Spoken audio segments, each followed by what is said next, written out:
Yeah, so I have started the recording already. So please start.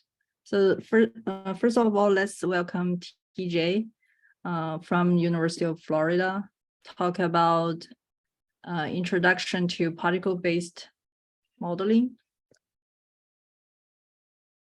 in TFShow. Yeah, thank you very much. I'm very happy to be here. Again, I'm TJ Sego. I'm assistant professor of medicine at the University of Florida in Gainesville. Very happy to be here today. This is the first interactive type workshop that I have given for the TFShow project. So it should be a fun ride, certainly interesting, at least I hope. And yeah, before we really get started on this, as we were discussing before we actually got started, for anyone here who has any questions or comments or finds something particularly interesting that they'd like to know more about, please feel free to interrupt at any point. This is not intended to be a formal lecture, and I find this much more engaging and interesting for everyone involved if we can just sort of make it more of a dialogue. So please interject. There's the chat that's available as well if you don't want to speak up. And on the topic of sort of preliminaries, today is intended to be something like a hands-on session of simulation construction. So we're going to actually go into some Python code. We'll start with a blank script, and by the end of it, so long as we don't run out of time, we'll come out of this with a running simulation in TFShow. And participation, of course, is encouraged but not necessary. And in fact, I've structured the later content on the actual coding aspects of this talk, where all of the code is in the slides, which I'll share and make publicly available. So for anyone who doesn't want to deal with the pains of trying to get set up with the software during the preliminary discussion, no worries. You can just sit back and watch the magic happen, and then complete any of the code that's done here on your own time afterwards. So but for those of you who do want to actually try to jump in and download TFShow and do this along with me, TFShow binaries are available online for Windows, Mac, and Linux 64-bit. So if you want to try and grab those while we're discussing some of the preliminaries with the software, here is the installation command here in the chat. All installation and distribution is done through Conda. So if you happen to have Conda installed, you should be able to just run this line in a new Conda environment, activate the environment, and Python's ready to go. Again, no worries if you want to just sit back and sort of take all this information in and work at this in your own time after our talk today. Anyway, so what is TFShow? So TFShow is a modeling and simulation environment for particle-based three-dimensional modeling.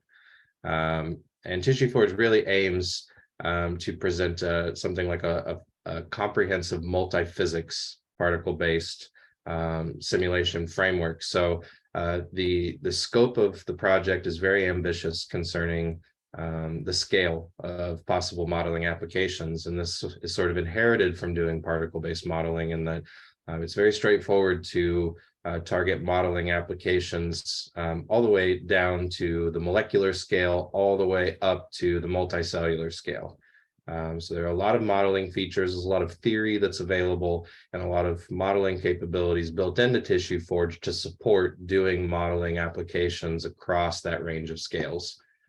And TFShow also comes with a lot of capability to do more of like classical physics type problems in solid mechanics, fluid mechanics, and electrodynamics. You see a couple of examples of those today, and we'll look at a little bit of the theory on the fluid mechanics in particular, because it's pretty interesting.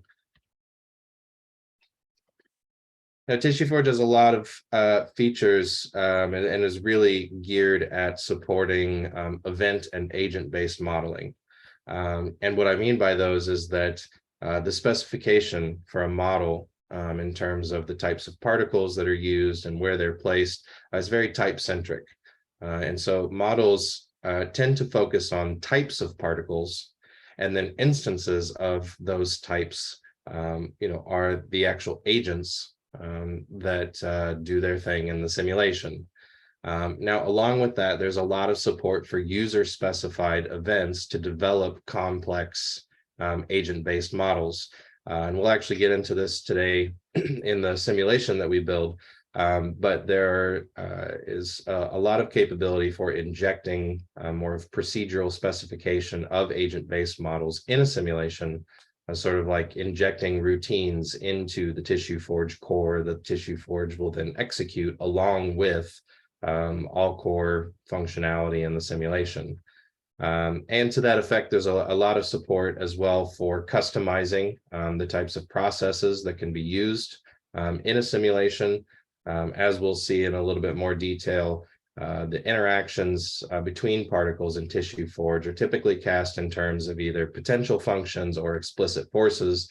TissueForge has robust support for specifying totally user-specified potentials as well, that complements a growing library of built-in potentials that are already prepackaged and ready to use, as well as forces. So customizable potentials, customizable forces, describing interactions between particles or interactions between particles in their environment. And then one of my favorite things about TissueForge is that there's complete support for creating, destroying, and modifying particles on the fly during a simulation. So the population of particles that can exist in a simulation can change over time, whether it be specified in a script or in some sort of event that a simulation might call for. Quick question for you. Yeah. What's kind of the main domain it's applied for? Is it for like cell biology, intracell or between cells, or what kind of size scale you're envisioning for this? Yeah, so we've done applications as small as subcellular, actually molecular. I think the next couple of slides show some preliminary work on modeling nucleobases, all the way up to multicellular, which is a lot closer to the work that I have and am continuing to do with TissueForge. Multicellular dynamics on the scale of tissue simulation. Right. But yeah, we'll get a sense of those hopefully with some of these examples. So jump back like a slide if I can without crashing my slide deck.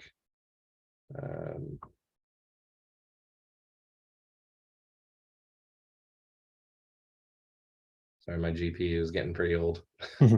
That's great. It's good enough. But yeah, so you can take it quite literally in terms of the claim of the nanoscale to the multicellular scale, and that's one of the nice flexibilities that are kind of inherited from working with particles, and that really don't put a lot of constraints on what a particle actually means. And so coarse grain molecular dynamics, all the way to like center model type multicellular dynamics. Certainly not quantum. No, great question. So my favorite thing about TissueForge, though, is the interactive capability. And again, we'll develop a bit of interactive features in the simulation that we built today. TissueForge, when running in windowed mode, like the example of this little movie that I made here in the top right, our simulations will pop up an actual window that has what we refer to as a universe, which is everything defined in the simulation. And you can click and drag, you can zoom in, you can pause, you can resume, move around the camera, make modifications, more importantly. So with the Jupyter and IPython support that's included in the Python API. This interactivity goes as far as being able to continue to type Python commands to create things on the fly, and TissueForge will respond to programmatic commands in an interactive console. So there's a lot of flexibility when it comes to model development and then interrogating a model, because you can actually pull up an interactive simulation of your system and then ask questions about it in real time through either the events that you've specified or through commands that you issue to an interactive console as the simulation is running. And of course, there's lots of functionality for supporting, windowless off-screen execution. Lots of simulations that I've seen can run a lot faster when not rendering in real time. There's a lot of support for cluster deployment, running on supercomputers and so on and so forth, as well as GPU acceleration, in particular when running off screen. Get a little trickier with trying to do GPU acceleration and real-time rendering. But one of the additional goals of the TissueForge project is to support sort of like the future of multicellular, not really not multicellular, but biophysics modeling in general, which is that modeling communities continue to become more collaborative, that continue to become more interdisciplinary and involve more people, and reproducibility, shareability are critical aspects of TissueForge's mission. Now, this is a sort of a byproduct in terms of like the Jupyter Notebook support, for example, and that you can generate a simulation in Python in a Jupyter Notebook and then publish that and make it available to others. But there's also a lot of additional support for saving, say, entire simulations to file and either sharing it with a collaborator or loading it back into the simulation later, as well as actually writing individual model objects to file and being able to share those as well. And then there's some cool support as well for 3D model file formats. So I've already been experimenting a lot with this lately with the new Vertex model capability that I'm working on introducing, with generating meshes in, say, like Blender, exporting OBJ or STL files, and then TissueForge actually knows how to understand those data structures and presents live data that it then knows how to build TissueForge objects from. And likewise, TissueForge can also generate OBJs and STLs and so on and so forth from a simulation, so that you can then, say, publish them online with some interesting results that you might have, say, on your lab website.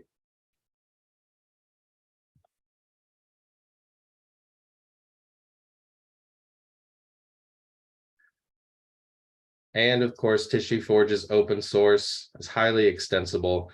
So from the start with the way that this code base has been structured, there's a lot of capability for either building extensions for particular applications. I've tried my hardest to keep TissueForge a bit ambiguous concerning a particular scale that it targets, to try to keep that broad range of applications. However, there is dedicated space within the code base to support specific modeling projects and model features at a particular scale.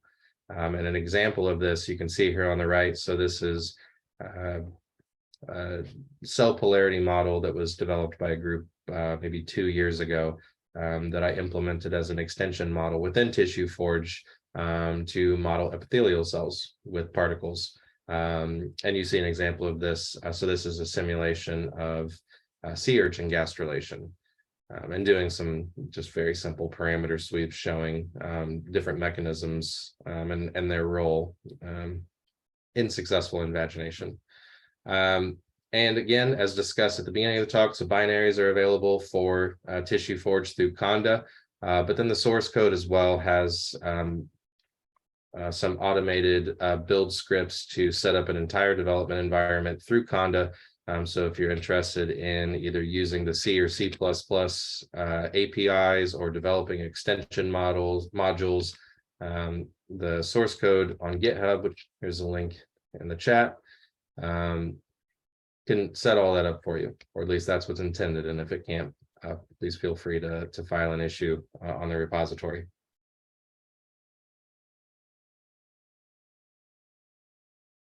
All right, so as I mentioned earlier, TissueForge uses an agent-based type modeling framework for specifying particles, particle types, and how they interact. And so I wanted to just show what this sort of hierarchy looks like a little bit before we really go and start building on some things.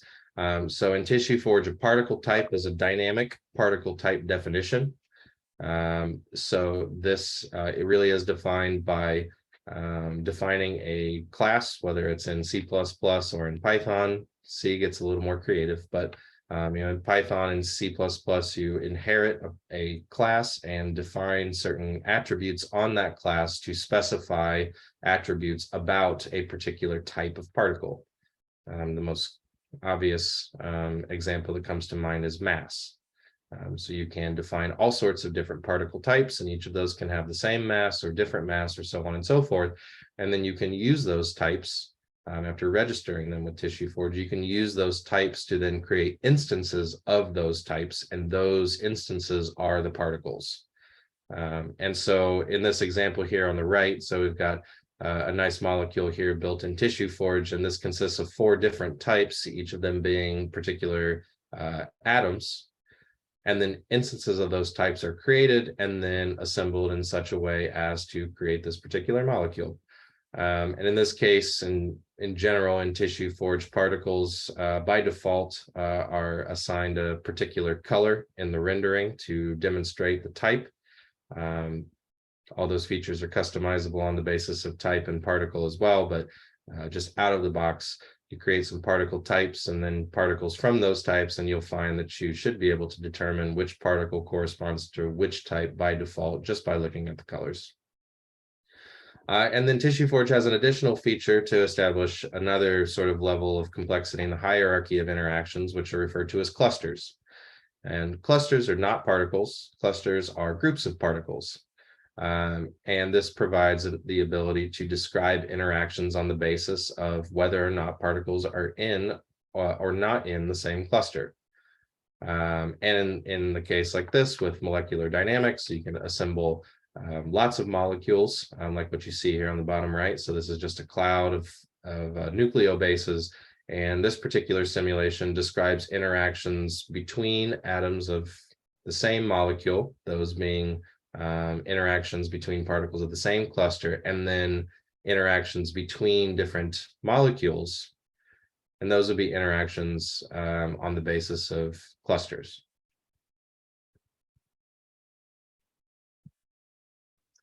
TissueForge also has built-in support for using 2 different types of dynamics, whether they be Newtonian or overdamped dynamics. And just very briefly, Newtonian dynamics typically are more relevant for doing things like coarse-grained molecular dynamics, gas dynamics, or also fluid mechanics. Whereas the overdamped dynamics I almost always find myself using when doing multicellular simulation. And these can be specified on the basis of particle type. So you can have particles operating by one set of equations of motion, and other particles using the other type. Now, as I said earlier, interactions are primarily defined in TissueForge using potentials and forces. And I have listed here bonds as well, because bonds are kind of special, but bonds really are potential-based interactions, but of a special enough type to have its own name.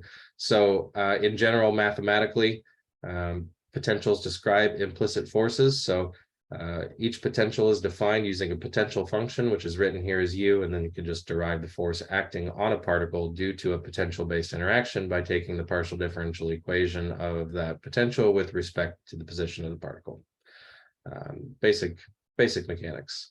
Now, in TissueForge, potentials and forces and bonds, which we'll look at here in a second, Programmatically, these are actual simulation objects. We refer to them as process objects. And we describe them, or we implement them as objects because we make them modifiable, in that you can create a potential and then apply it to different pairs of particles or particle types or so on and so forth. And you still have access to those process objects to be able to make changes to the system in real time, whether using an event or an interactive console. And in TissueForge, describing these or assigning these interactions, whether they be for potentials between particles and particle types or on forces in general, TissueForge, we refer to this as binding. So when we assign a potential-based interaction between two types of particles, we say that we bind the potential to a pair of particle types. And then this hierarchy goes something like the following. So potential interactions can be bound to pairs of particle types, in which case that potential defines an interaction between every particle in a simulation that corresponds to one of the two types in the pair of types for the binding. Likewise, for forces, you can bind forces to particle types to do things like add noise to a simulation or say a thermostat. And then bonds here is where the binding gets really cool, I think, in that bonds are potentials that are bound to explicit sets of particles. Like you see here in the our molecule again. So all of these rods and arcs and planes, these are all different types of bonds that TissueForge supports. And these are potential interactions that are explicitly specified for types of or pairs of particles or sets of particles. And TissueForge has 3 different types of bonds currently. And these are pretty standard in the world of molecular dynamics. There is a 4th type that I've not implemented. So for any molecular dynamics people who may have noticed that there is that sort of glaringly obvious missing 4th bond, that is on the to-do list.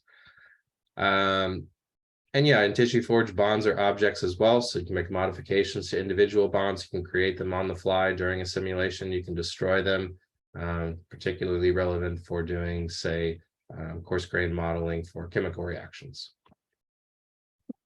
So in your objects here are spheres. Are they always spherical kind of shape for your elementary object, the particles? Are they always spherical? Yes. Yeah. And then do they have orientations? No. So they're isotropic spheres. Yep. How do you get the membrane you had in the previous picture? Because that was oh, for just back to our slide. That membrane there. I mean, those are spherical particles, right? How did they not all clump together in one big blob? Yeah, in this case, this is a consequence of the cell polarity model. So this model assigns an anisotropic intercellular adhesion based on the relative orientation of state vectors. So this model introduces anisotropy to the particles themselves, and then also defines an intercellular adhesion potential based on. Okay, so here they are anisotropic spheres. Yep. You see these blue little, they almost look like dots. So these are vectors. Yeah. Okay. Yeah. Yeah. And so you see how they're all oriented, all inward. Yeah. Okay. Yeah.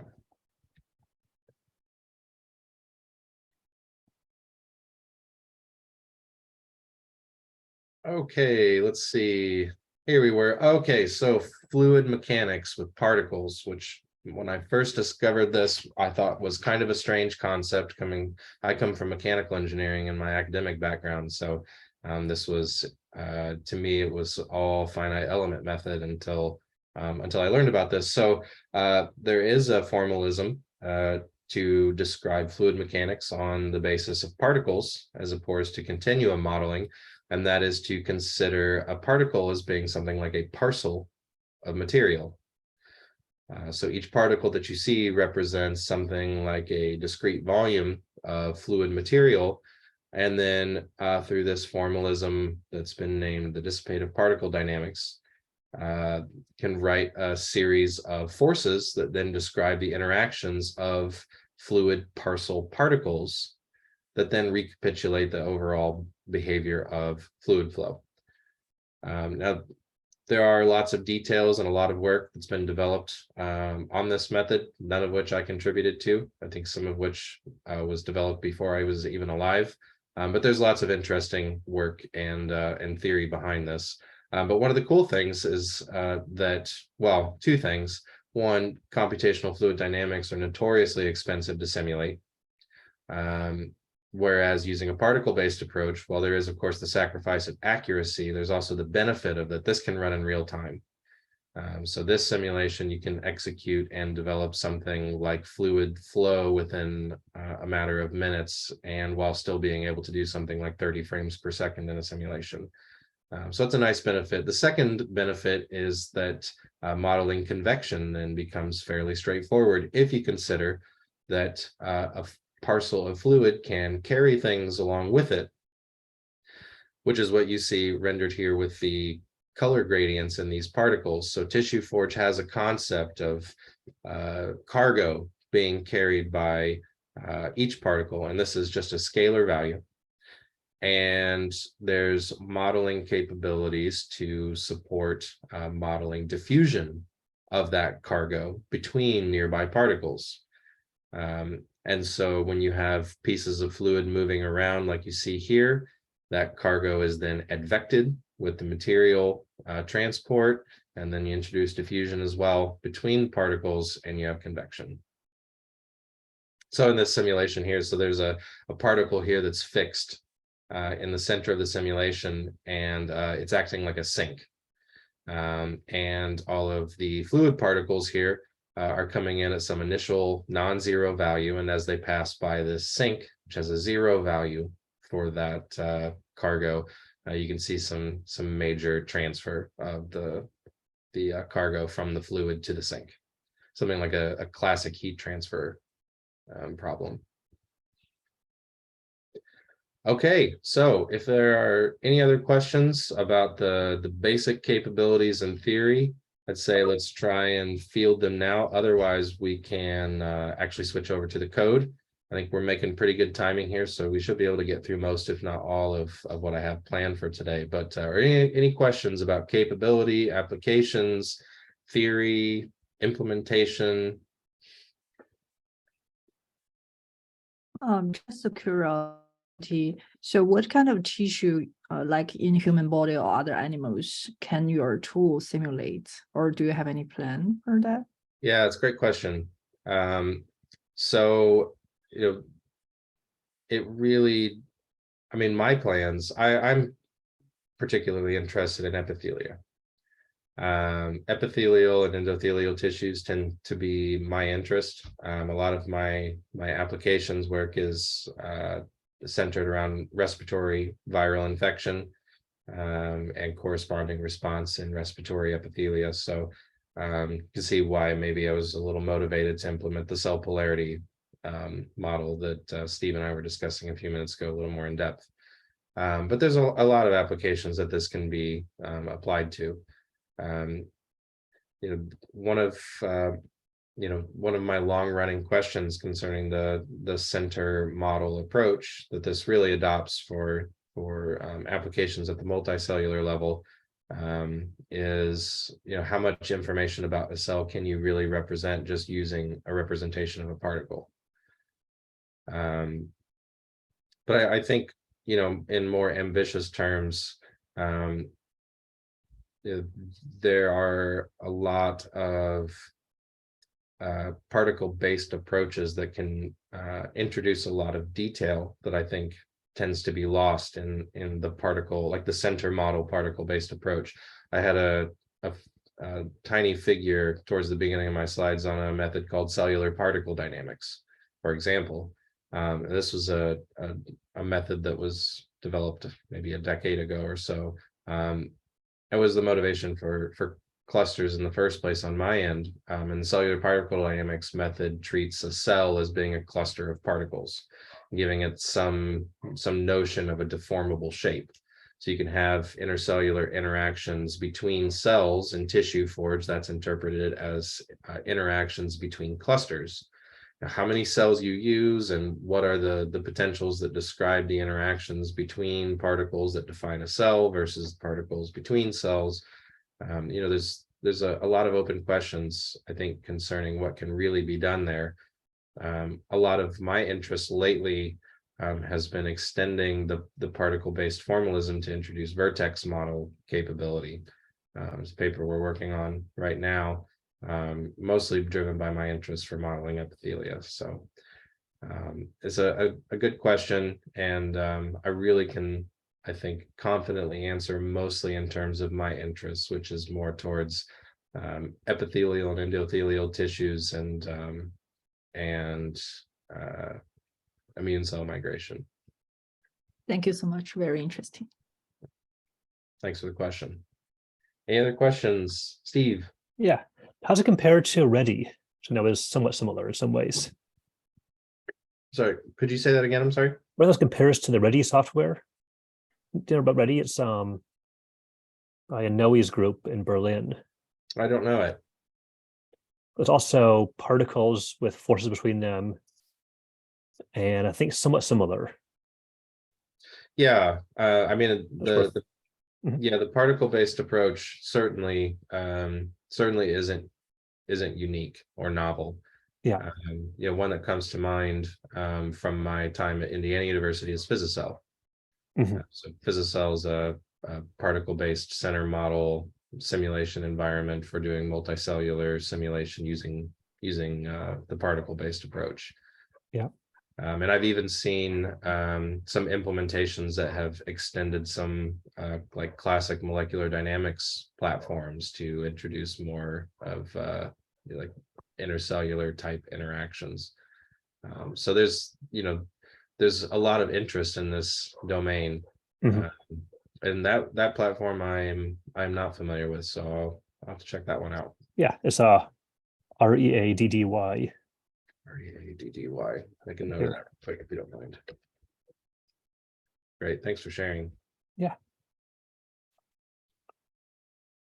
All right. So think of any questions in the meantime, feel free to just interject. Otherwise, I'm gonna split my screen here. Hopefully everything is visible, but let me know if something is hard to see, and we'll figure out a way to mitigate that. But the goal here for the rest of our time is to try to blast through constructing a multicellular simulation of classic cell sorting. So the biological background here in 15 seconds or less is that you can take cells of two different types and mix them up. And if you have particular types of cells, you'll find that over time they will aggregate by type. And so that's what you see here on the left. So this is with ectoderm and mesendoderm cells from the zebrafish. And we do something similar using the differential adhesion hypothesis. So we'll say that in our mechanism, the mechanisms of cell sorting are through differences in an intercellular adhesion by type. So we're going to build that. So I'm going to split my screen. Again, sorry if some of the font is too small. Let me know if something is unclear for anyone who's actually trying to follow along. I'm just going to start with a blank Python script. Again, don't feel that you have to follow along with this. You can just sit back and enjoy the ride and do this on your own time afterwards. So we're going to do this in Python. And so in Python, when you either build from source or install the binaries from Conda, you'll be able to easily locate the entire TissueForge Python API just through the TissueForge module. So you can do this quite simply as import TissueForge in Python. I like to do import TissueForge as TF, maybe because I'm lazy. And so throughout our exercise here, we're going to refer to the TissueForge module as TF. And in general, for every simulation in TissueForge, no matter what you do, before you do anything, you have to initialize TissueForge. And the TissueForge initialization function is just init, and there are a ton of possible options that you can use this function for.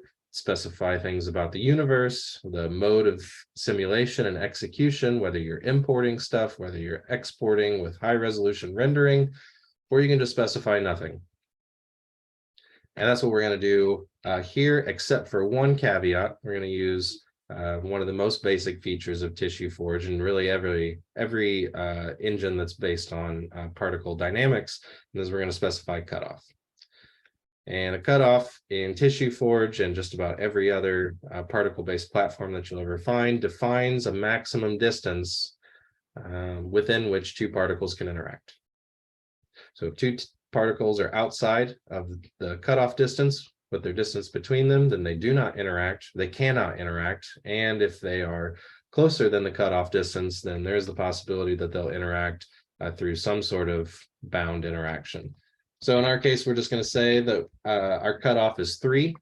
And for your reference, TissueForge Universe by default is initialized with size 10, 10, and 10. No units enforced. So 10 and 10 and 10 are whatever you want and whatever your model specifies, but TissueForge could care less. So our cutoff distance is going to be 3 in a universe that's 10 by 10 by 10. And then when running interactively, you can just bring up a window by using another module function called show, TF.show. You don't have to specify anything else. And if you run this, you get a blank universe. This is what TissueForge looks like. Those of us who use TissueForge, we have dreams about this gold box. Now, you can do all sorts of things with this. So this will start paused. If I started running it, you wouldn't be able to tell because there's nothing in our universe, and that's okay. But just to sort of get your bearings with what this looks like, so I'm clicking and dragging with my left mouse. I can move around. If you're prone to motion sickness, forgive me. I'll try to take it slow with moving around here. You got a little orientation widget that will tell you where you're looking with respect to the axes of the universe, red, green, and blue being X, Y, and Z. Easy to remember. There are lots of keyboard commands that are assigned. You can pause or resume using your space bar. You have built-in views. So if I do Shift F, that gives me a front view. If I do Shift R, that gives me a right view. Shift T gives me a top view. I can reset my view pressing R, all sorts of things like that. Shift and click drag, move around, control, click drag, zooms in. This is all described in the online documentation, so don't feel like you need to memorize this all at once, but just to get your bearings with what we're looking at, everything that can occur will occur inside of our yellow box that is 10 by 10 by 10. All right, and we can close this, and that's it. So everything that occurs between our TF init and TF.show, that specifies everything that goes on in our simulation, or any events that we would like to have occur, or any interactivity that we would like to enable. And so that's what we're going to work in today between these two functions here. So unless there are any questions, let's keep on. Again, jump in and interrupt me at any time if anything is unclear. Otherwise, we're going to dig in a little bit to this notion of the agent-based modeling aspects of specifying a model. So in the Python API, there is a template class that's defined for specifying particle types, and you can inherit directly from this, and whatever you specify in your implementation of this class can generate a particle type directly from it and then start creating particles. So let's see what that looks like. The name of that particle type definition class is called particle type spec. And so you can create your own particle type just by deriving from it. It'll look like this. So let's we're going to do cell sorting. So let's define two cell types. Our first type, we'll call it A type. And in Python, you can derive directly from that using that tf.particle type spec. And we're going to define just a couple of attributes for our particle type. Anything that we don't define, there's a whole bunch of attributes that can be particularized. Everything has a default or is disabled. If you don't specify, anything that you do specify is automatically applied. And so we're going to assign a couple of things here. So we can say that our mass, say, has a mass of 40. Again, no units imposed. This is all according to non-dimensionalized dynamics. So our mass is 40 of arbitrary units, and we can specify the actual size of our particles. And this will be reflected in the rendering, as well as some of the implicit descriptions of the potential interactions.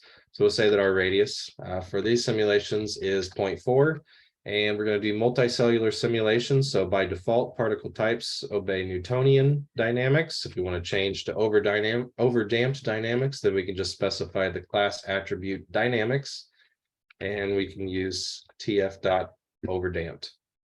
Now, every particle that's created from this particle type will obey overdamped dynamics. And then lastly, we're going to particularize how our particles look a little bit. We can do this in Python using a dictionary on the class attribute called style. Now, there are a couple of different bells and whistles about this dictionary. We're going to keep it really simple and just give our particle type a particular color. We can do this with a key color. And for our first particle type, our A type, we're going to specify those as red. Now, every particle that's created with this type by default will be rendered as red. That can be changed on the basis of each individual particle, but to start, when a particle is created of this type, it will now be red.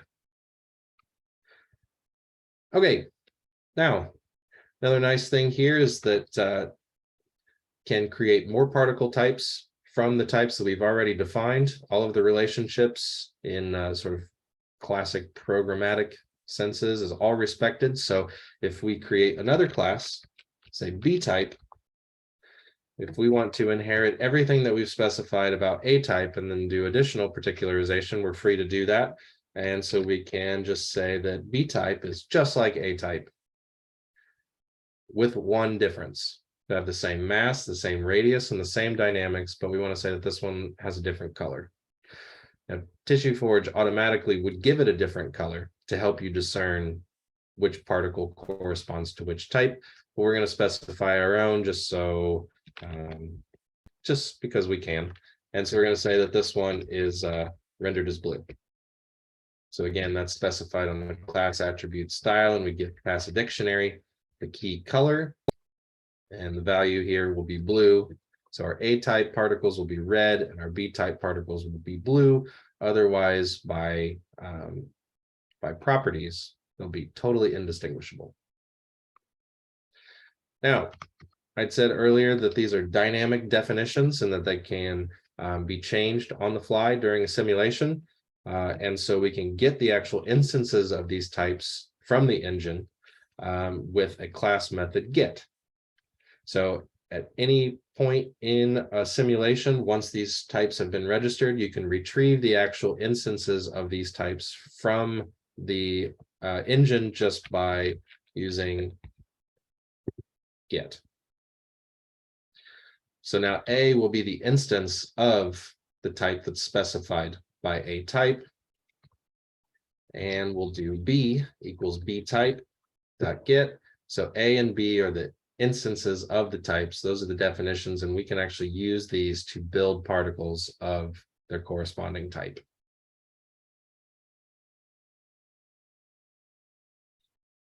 Okay, now if we ran this, we wouldn't see any difference because we've not actually created any particles whatsoever. There's still nothing in our universe, but now we have working definitions for particles to create particles in our universe. Okay, next thing we're going to do, we're going to define some potentials and some forces. To do cell sorting, we need two particular mechanisms here. The first being volume exclusion, and that one cell in general can't be inside another cell. We'll exclude all of the edge cases and just say, generally speaking, in our universe, cells exclude by volume, and also that they adhere. So they stick to each other, but they tend to occupy their own space. Now, there's a nice classic potential function to do this, and that is the Moore's potential. See the equation for this written here. And we're going to just skip all of the theoretical aspects of this and say that we're going to create three potentials. One to describe the interactions between A-type particles, one to describe the interactions between B-type particles, and then one to describe the interactions of A and B-type particles. And this is how we'll do differential adhesion. we're going to say that A-type particles are strongly, they strongly adhere to other A-type particles. And we'll say that B-type particles also strongly adhere to other B-type particles, but A and B-type particles do not adhere very strongly to each other. So we can do that like this. We'll say we'll create some potentials, and let's create our potential for interactions between A-type particles. We'll call this pot_AA, and we can create potentials using a potential class in TissueForge, just called potential. And in this case, we want to create a Morse potential. There are lots of class methods to create built-in potentials sort of on the fly. In this case, we'll use Morse, and we're going to say that the D parameter is 3, the A parameter is 5, and we're going to establish some bounds on distance with respect to the combined radius of particles. So when two particles are a distance relative to their combined radius, that's the measure that we'll use for the distance when describing the interactions based on the distance between them. So we'll say that the potential is only applied for a minimum relative distance of 0.8 and a maximum relative distance of 2. So this is like the distance between the surface of two particles as opposed to the centers.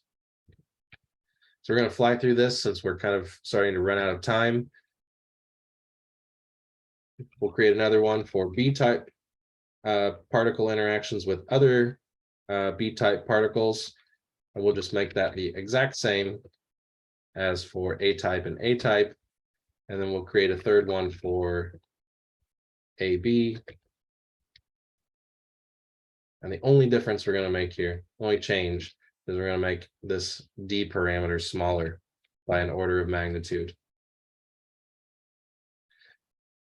Now, this is a critical aspect of using TissueForge in any API. We have the particle types, and now we have potentials. We can do our binding using the module function. I'll turn off my caps lock. tf.bind. When we say tf.bind.types, we just say take a particular potential and bind it to a pair of particle types, in this case A and A, and then we'll just follow the pattern here. For potential BB, we'll bind to pairs of B and B type particles, and then AB for pot AB. And that's it. So pairs of particles by type will then interact through these potentials as specified by this call to bind. Now, very quickly,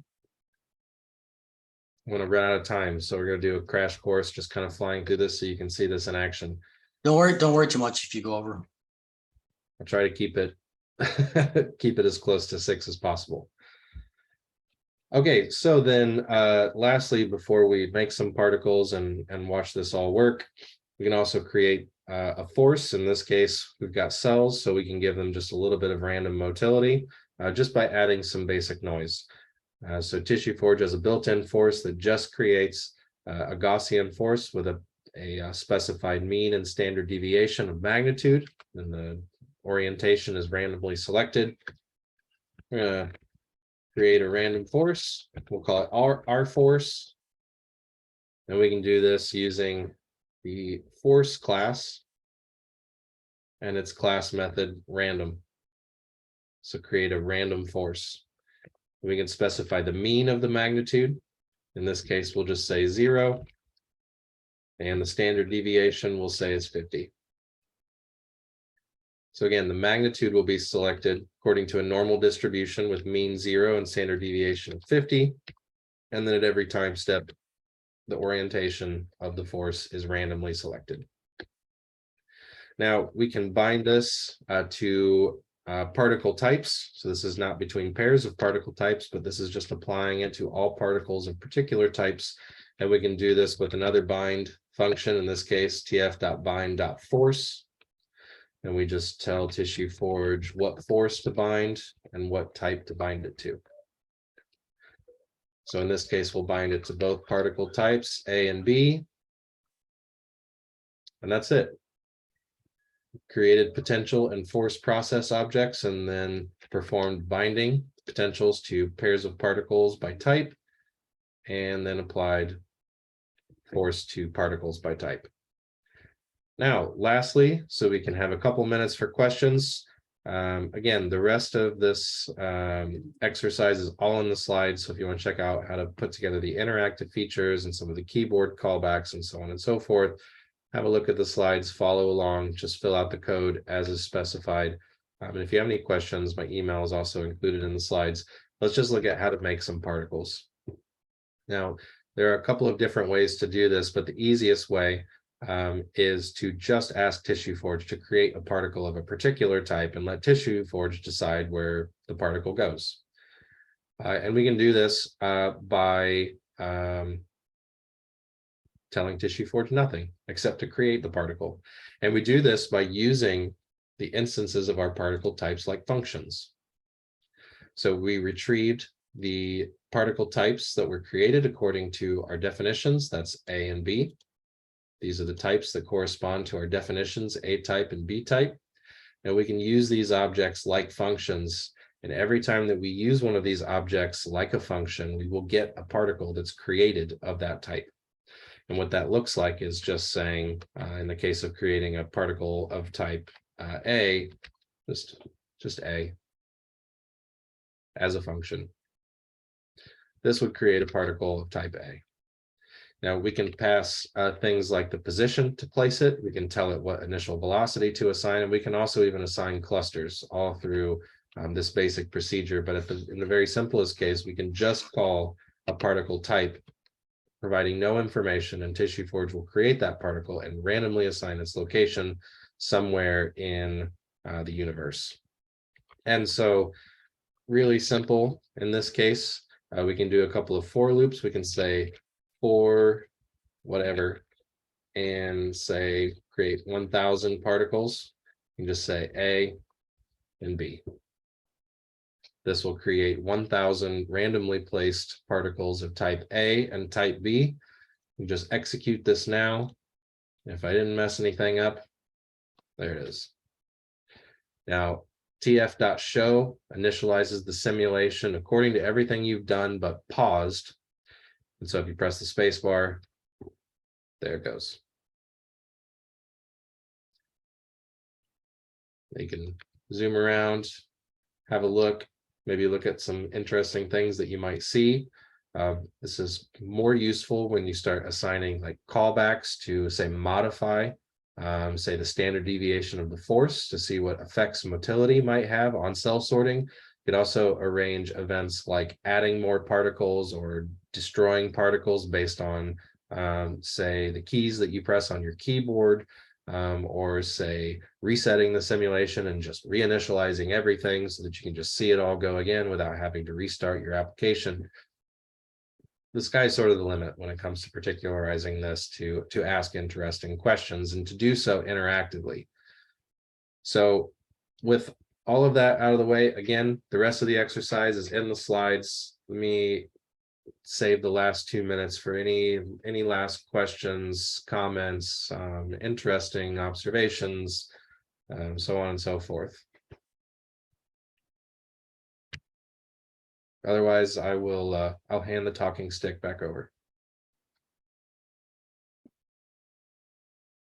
Thank you so much, TJ. Do you have any questions or comments? I have a quick question. I should know the answer to this, but TJ, within the GUI, you can access everything that's in a class. That's right. I mean, it's got the autocomplete, but that only helps if you know that the thing you're looking for starts with a particular letter. Sure. So is there a key combination that just pops up all the options once you're in a known class? Oh, yeah, sure. I mean, all of the APIs are documented to start. Everything on the C++, and Python APIs, it's all fully documented, along with, docs on concepts and theory and all the particularities. Yeah, IDEs like PyCharm or VS Code can set up auto completion based on what it reads from the code.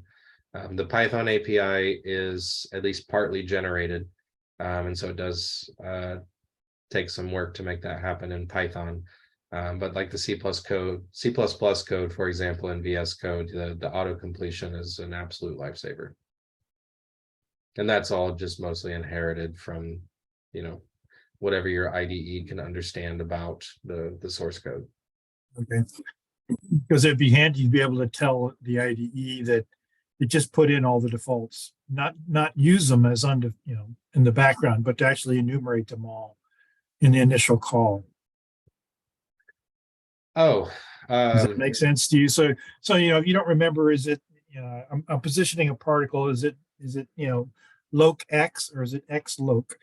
And say, well, the GUI, the API already has a bunch of defaults for this thing, so just let it show me all the explicitly set all the defaults and show all the defaults in the code. Does that make sense? Yeah. I mean, it's these definitions, they have those defaults, but yes, it would take a little bit of Right. investigating to whether in the API docs or clicking around and punching in commands in a Python terminal. I think you do Alt Shift Show or something, and it just enumerates everything in the GUI. Sure. Some command switch. Pretty Sure. cool. Is this thing by default doing periodic boundaries here? Yeah, that's right. So so there is support for no flux or the no slip and free slip conditions on particle motion, as well as periodic conditions. And then there are some special additional features for doing more advanced stuff with convection. So you can assign particular boundaries as what are called reset boundaries, which are periodic conditions that also reset the chemical cargo of a particle to some SBML specified initial value. And that's how the convection simulation in some of the earlier slides, you have particles that are moving from one side of something like a tunnel to the other side.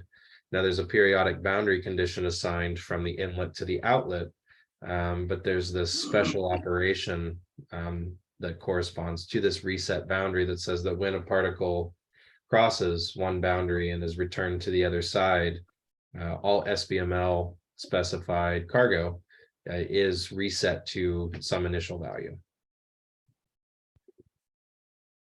There's also a velocity condition. That's one of the things that these guys can carry, right? Is each one of these particles can have an arbitrarily complex SBML model associated with it. That's right. So TissueForge implements libSBML. So all of the cargo that's specified, that's attached to each particle, is an underlying SBML object.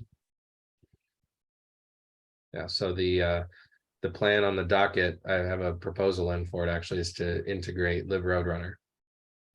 So I have C++, and Python built-in support for libRoadrunner, and eventually libantimony as well. You do full ODE specification, or importing an SBML and attach it directly to individual particles.